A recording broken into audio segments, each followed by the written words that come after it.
Tsunami par Eric Vincent. Engoncé dans son gilet de sauvetage, Fujiro agrippa la commande électrique du treuil et pressa le bouton vert. Une légère secousse anima l'appareil. L'enroulement du filet débuta. Les sourcils broussailleux du vieux mousse s'infléchirent. Le moteur diesel du chalut ne forçait pas. Les mailles remontaient à vide ou presque, une fois de plus. Quelques poissons chétifs s'agitaient agglutinés dans les cordages mêlés d'algues. Des pièces de seconde zone du menu fretin, au calibre insuffisant. Sa pêche ne paierait pas le gazole englouti par son bateau. Depuis plusieurs jours, il ratissait toujours plus au large de la mer de Chine. Plus il s'éloignait, plus il gaspillait son temps et moins il trouvait de gibier. Et ses compagnons d'infortune du petit port de Wasashiba subissaient le même sort. La faune marine avait disparu. Dépité, il éventra le filet dérivant et étala son maigre butin sur le pont. Le tri serait si vite fait qu'il pouvait laisser les rares prises là et rentrer directement au port. Le temps était clair, la journée radieuse, les conditions propices pour accompagner son épouse et leur fille sur la jetée pour une promenade. Là, il oublierait les contingences de l'avenir, la peur de la ruine, du chômage, la déchéance, et au bout du chemin, le déshonneur et l'obligation de faire face à ses responsabilités. Un bang déchira le lointain, l'air frémit, puis crépita. Fujiro grimpa sur le toit de sa cabine de pilotage et scruta l'horizon. Rien. Pas de fumée d'explosion, d'éclairs d'orage, pas de croiseurs militaires en manœuvre. Inexplicable. Il quitta son promontoire et manœuvra son embarcation. Cap à l'est, direction le port. Il mit les gaz et fonça vers sa destination. Terrible erreur, ne jamais tourner le dos au péril. L'ouest se déforma, convulsa. La mer s'érigea en une muraille liquide, un rouleau compresseur infernal, et déferla à une vitesse presque supersonique. À quelques encablures du port, le marin perçut le danger. En vieux loup de mer, il brava la physique en tournant son embarcation face à la menace. Il fallait franchir la vague s'élevant brusquement à l'approche de la côte. Le moteur délivra sa puissance maximale. L'esquif entama la montée. En vain. Nul vaisseau marin n'aurait pu défier les lois de la pesanteur. Lorsque le chalut excéda 20 degrés d'angle avec la vague monstrueuse, il décrocha et fut englouti. Le monstre surgit et se déchaîna. Allongé sur son futon, Akiro Kawasaki, sismologue, se reposait enfin d'une semaine harassante. À ses côtés, Kiko, son épouse, ne parvenait pas à fermer les yeux. Elle était dans un état second et cela n'avait rien à voir avec la tendresse prodiguée par son époux quelques dizaines de minutes auparavant. Le ventre noué, une boule dans la gorge, son regard fuyait la fixité. Tantôt le plafond gondolé par une fuite récente, tantôt les poutres où couraient quelques arachnéens épris de liberté et laissés en paix durant une cargaison de journée. Elle se redressa sur sa couche, inquiète. Son esprit prétexta une envie de boire un peu d'eau fraîche, mais elle n'était pas dupe. Son sixième sens ne la trompait jamais. Elle se leva en direction de la cuisine. Une pâle lumière brisa la noirceur de la pièce. Passant près du téléphone, son cœur redoubla d'étreinte. La sonnerie électronique se déclencha. Elle aurait pu le jurer. Elle décrocha le combiné et prit aussitôt la ligne. Allô? C'était le centre d'alerte, l'assurance d'une catastrophe. Jamais il n'appelait pour des broutilles. L'interlocuteur réclamait son mari, elle s'exécuta.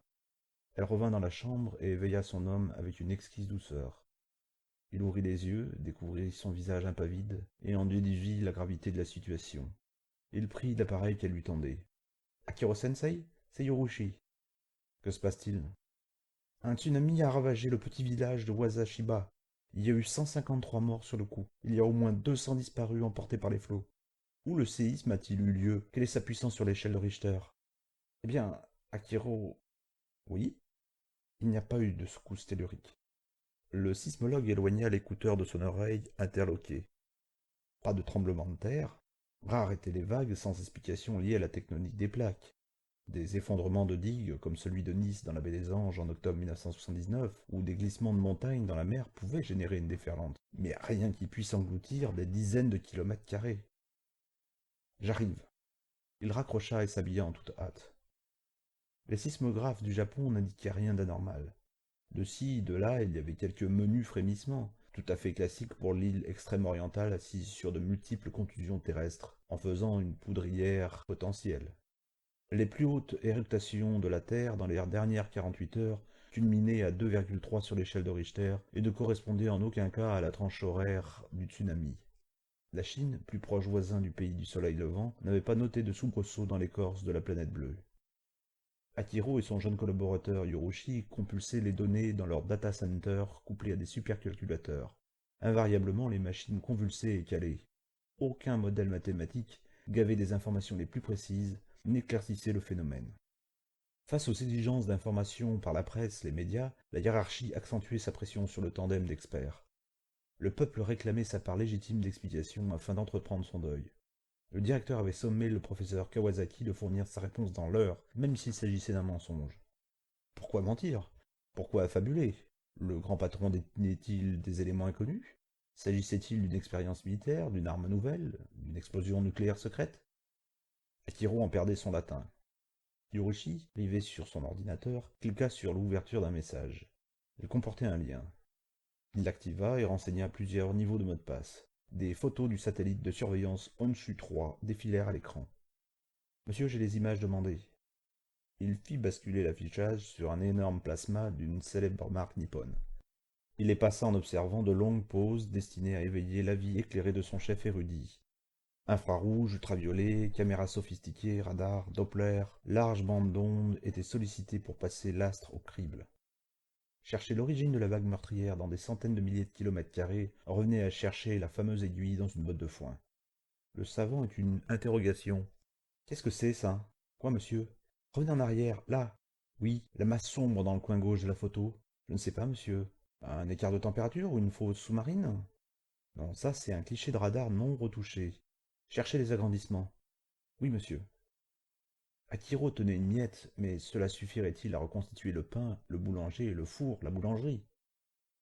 Les hypothèses s'écroulaient une à une. La masse sombre remarquée par le professeur Kawasaki n'avait rien d'une fausse naturelle ou artificielle, d'un phénomène météorologique. Elle se déplaçait. Yorushi avait failli tomber de son siège en l'apprenant. Monsieur, cette chose est monumentale. Elle change de forme, suit un chemin précis et s'est positionnée en ligne pour déplacer une masse d'eau considérable. Voilà, précisément cet après-midi à 16h14. Sur les clichés suivants, elle paraît se disperser, mais en réalité, ses composantes se reforment au large et pas de manière anarchique. Regardez là, monsieur, la chose suit une logique. Vous, vous croyez à une entité extraterrestre capable de manipuler l'eau, comme dans ce film américain Abyss? Je n'écarte aucune hypothèse, Hiroshi, aucune. Où sont les nouveaux clichés? Il nous faut du réel, il faut la retrouver. Nous tenons l'origine du tsunami, mais pas la certitude qu'elle ne va pas réitérer son entreprise de destruction. Je m'y attelle, monsieur. Le directeur du centre fit irruption dans la pièce, la mine grise, le front dégarni accentuant son air soucieux. Alors, qu'avez-vous à donner à la meute de journalistes? De l'irrationnel. Vraiment? Oui, monsieur. Je m'en contrefiche. Déballez vos explications qu'ils me foutent la paix. J'ai le crâne sur le point d'exploser avec leurs questions, leurs flashs et leurs projecteurs. Le professeur Kawasaki s'exécuta et rejoignit la salle de presse. Elle était comble et affamée. Kiro prit la place sur l'estrade, s'éclaircit la voix et livra un bref résumé de la catastrophe en guise d'introduction. Puis il aborda l'épiphénomène à l'origine du tsunami. Le silence poli se mua en un brouhaha de questions aussi saugrenues qu'impatientes. La thèse extraterrestre prédomina les débats comme si la cause était entendue. Il serina à tout va qu'il ne privilégiait aucune piste, mais la cause était entendue. La presse livrerait sa version à la populace et au monde entier. Yorushi s'introduisit en douce et vint murmurer à l'oreille de son maître d'apprentissage. Le phénomène se reforme, monsieur. Où? Au large de Fukui. Il se met en ligne en position d'attaque pour générer une nouvelle vague. Mais la chose a grossi. Elle est 5 fois plus grosse. Quoi? Comment? Je ne sais pas, c'est incompréhensible. Fukui? Oui, monsieur. Fukui. Le nom de cette ville de 270 000 habitants ne lui était pas étranger. Oui, la ville avait été détruite par un tremblement de terre en 1948. Les journalistes s'acharnèrent. Monsieur, pouvez-vous nous faire part de vos dernières informations? Aki retourna les talons. Il fallait évacuer Fukui d'urgence. Chaque seconde comptait. Il s'engagea dans les couloirs en marmonnant à son adjoint. Contactez la préfecture de Fukui. Avertissez-les de la menace, que les habitants trouvent refuge dans les tours de la ville, que les usines évacuent leur personnel, les écoles fassent de même avec les enfants. Il faut qu'ils gagnent les hauteurs ou l'intérieur des terres. Bien, monsieur. L'esprit d'Akiro ne cessait de malaxer les données. Pourquoi une nouvelle attaque? Pourquoi une ville plutôt qu'un village? Pourquoi avoir parcouru 200 kilomètres pour lancer un nouvel assaut? Comment la chose avait-elle renforcé son pouvoir de destruction? Avait-elle une intelligence propre ou était-elle manœuvrée à distance? Les questions fusaient. Une seule réponse était certaine. Cette chose voulait tuer. Akiro stoppa sa marche lorsqu'un éclair traversa son esprit. Fukui. Il connaissait la ville pour une excellente raison. Il avait rendu un avis négatif sur l'implantation du premier réacteur à fusion nucléaire sur le site jugé trop risqué eu égard au tremblement de terre passé. Une centrale à fusion nucléaire. Si elle était atteinte par le tsunami, les systèmes de sécurité perdraient les pédales, l'étoile s'emballerait. Kyoto, Kobe et la plupart des grandes villes japonaises se trouvaient non loin de Fukui. Il frissonna, terrifié. Un bref cri strident déchira l'air iodé. Au loin, la ville de Fukui, l'objectif. Le cri fut suivi de crissements, chuintements. La ligne d'attaque de la chose achevait de se mettre en place. Ce n'était pas un corps expéditionnaire, ni même une armée. C'était une nation en guerre contre l'humanité, déterminée à éradiquer la race humaine, ce parasite infestant la planète bleue, empoisonnant les terres, l'air et les océans. Cette chienlit qui avait couvé depuis l'aube des temps avait assez duré. Il l'avait décidé ainsi et avait déclenché les hostilités. Dès lors, les jours d'existence de l'homme étaient comptés. La première expédition punitive avait été un succès éclatant. La seconde action de guerre lancerait la campagne d'éradication du fléau humain. Avec majesté, l'orque se dressa au milieu des flots et admira les forces en présence. Plus d'1 million de cachalots, peut-être 3 millions de baleines, des orques, des narvals, des belugas, des marsouins, des dauphins, toute la population de requins, des plus petits aux géants des mers, les espadons, les thons, ils étaient tous là. Tout le monde aquatique avait fui les zones de pêche et s'était assemblé pour créer l'armée la plus terrifiante qui fût. Il lança un autre cri, et la faune entama sa descente sous-marine quelques mètres sous la surface. Elle se synchronisa à la vitesse parfaite de 40 km/h, sur une ligne de plusieurs kilomètres, épaisse, mathématique. Avec une précision diabolique, les cétacés, mammifères, poissons jaillirent des eaux troubles de la mer et s'abattirent sur l'onde en même temps, provoquant un creux, soulevant les masses d'eau que leurs millions d'individus et leurs dizaines de millions de tonnes leur autorisaient. La nouvelle déferlante prit son essor sous l'œil carnassier de l'orque.